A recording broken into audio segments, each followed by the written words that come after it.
పాక్తూ పో, అంతేగాని ఒక్క చోట అలా ఉండిపోకు. ఉద్యోగం రాలేదని, వ్యాపారం దెబ్బతిందని, స్నేహితులు మోసం చేశారని, ప్రేమించిన వాళ్ళు వదిలేశారని అలా ఉండిపోతే ఎలా? దేహానికి తప్ప దాహానికి పనికిరాని సముద్రపు కెరటాలే ఎగసి ఎగసి పడుతూ ఉంటే, సముద్రపు కెరటాలు కెరటాలే ఎగసి పడుతున్నాయి, మనం ఎందుకు ఆగిపోవాలి? నువ్వు తలుచుకుంటే నీ సత్తా ఇంతే అన్న వాళ్ళు కూడా తలంచుకునేలా చేసే సత్తా నీది. అలాంటిది ఈ మాత్రం కష్టానికే తలం చేస్తే ఎలా? సృష్టిలో చలనం ఉన్నది ఏది ఆగిపోవడానికి వీల్లేదు.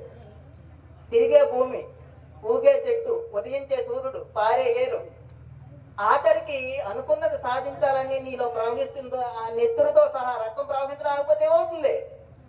చనిపోతుంది. ఏది ఆగిపోవడానికి వీల్లేదు. లే, బయలుదేరు. నిన్ను కదలనివ్వకుండా చేసిన ఆ మానసిక బాధల సంఖ్యలను తెంచేసుకో. పడ్డ చోట నుంచే పరుగు మొదలుపెట్టు. నువ్వు పడుకునే పరుపు నిన్ను చేదరించుకోక ముందే బద్ధకాన్ని వదిలే. నీ నీడ నిన్ను ప్రశ్నించక ముందే వెలుగులోకి రా. నీ అర్థం నిన్ను వదిలేక ముందే నిన్ను నువ్వు